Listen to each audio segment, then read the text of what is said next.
ازيكم يا شباب، عاملين ايه؟ رجعنا لكم بعد فترة غياب طويلة قوي. في الفيديو ده هنشوف مع بعض ازاي ممكن نعمل جريد فيو بالاوتو لاي اوت. فاول حاجة هنعملها ان احنا طبعا زي كل فيديو هنعمل الفريم اللي هنشتغل فيه. فهدوس حرف الاف من الكيبورد، هيطلع لي هنا الفريمز بتاعتي كلها.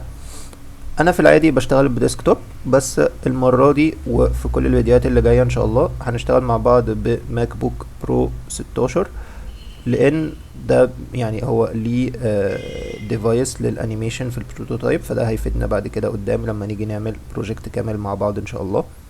فانا هختار من هنا ماك بوك برو 16. فهو عمل لي الفريم كده كده، انا عندي المساحه اللي هبدا اشتغل فيها.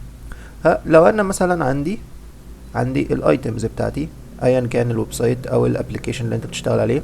فانا هقول مثلا عندي ريكتانجل، فانا دوست حرف الار من الكيبورد، او هختار من هنا الريكتانجل بتاعي.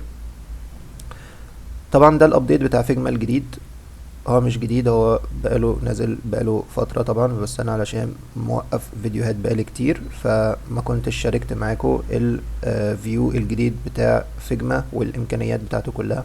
هنبقى نتكلم طبعا عنها.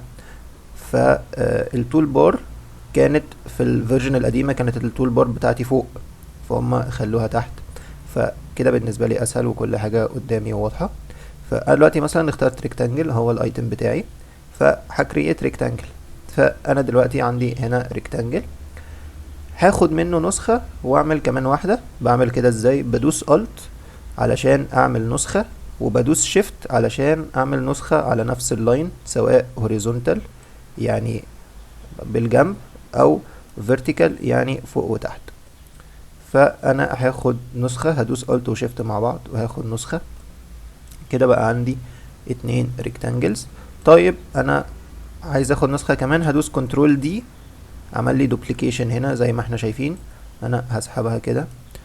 كده انا عندي 3 ايتمز، عشان اعمل لهم اوتو لاي اوت مع بعض هدراج على ال3 واعمل لهم سيلكشن، هدوس شيفت A، هيعمل لي اوتو لاي اوت زي ما احنا شايفين.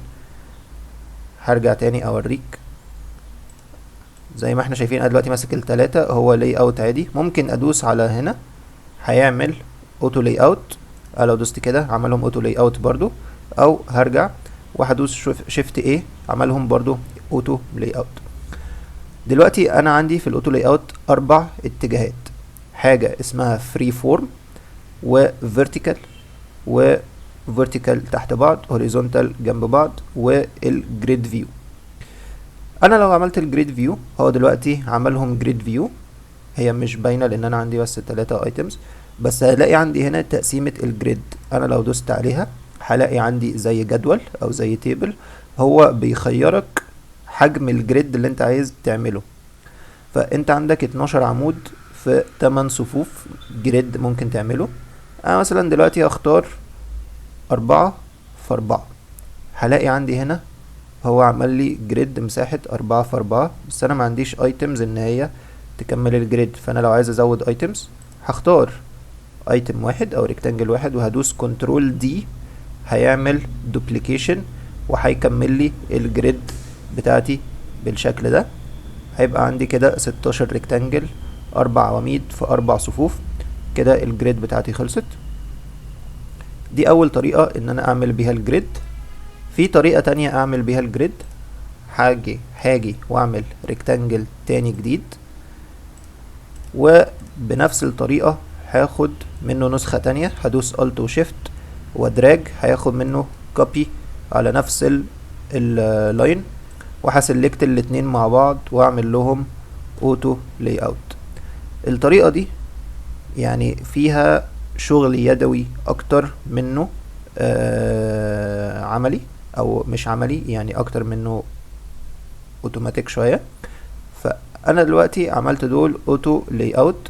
عندي هنا الاتجاه بتاعه هوريزونتال، علشان اعمله جريد هاجي وادوس على دي السهم اللي بيلف ده، معناه ان هو لما الايتمز اللي جوه تبقى اكتر من مساحة الاوتو لاي اوت الكامل، فنزلها لي على الخط اللي بعديها. بمعنى انا دلوقتي عندي الاوتو لاي اوت دوت الويدث بتاعه ثابت 286، وانا عايز اكمل، عايز ازود ريكتانجلز، فانا هاجي وهعمل دوبليكيشن، نزل لي الريكتانجل الزياده في السطر اللي تحتيه. ليه؟ لان هو الريكتانجل الزياده هيبقى طالع بره الويدث بتاع الاوتو لاي اوت الكبير.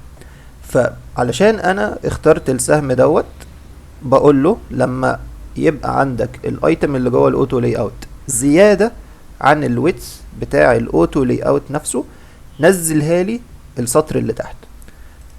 فانا لو جيت كده، طول ما هو جوه الويدث بتاع الاوتو لاي اوت هيكمل جنبيه عادي بشكل طبيعي. لو طلع بره الويدث بتاع الاوتو لاي اوت هينزل للسطر اللي تحتيه. وبكده انا عندي اكون عملت هنا جريد برضو بطريقة مختلفة شوية، وهنا عملت جريد بطريقة تعتبر اوتوماتيك ومحددة. هنا في الجريد دي عندي الجاب بتاعته يمين هوريزونتال، اقدر ان انا اوسع واضيق المسافة، وعندي الجاب بتاعته فيرتيكال، اقدر ان انا اكبر واضيق المسافة. وفي ايدك الاختيار برضو ان انت تحدد العواميد والصفوف، مش لازم يكونوا قد بعض على فكرة خالص، ممكن اخليهم 6 في 4 عادي، مش لازم يكونوا قد بعض نهائي يعني. وبكده نكون عملنا طريقتين للجريد فيو، وبكده نكون خلصنا فيديو النهاردة، واشوفكم في الفيديو اللي جاي.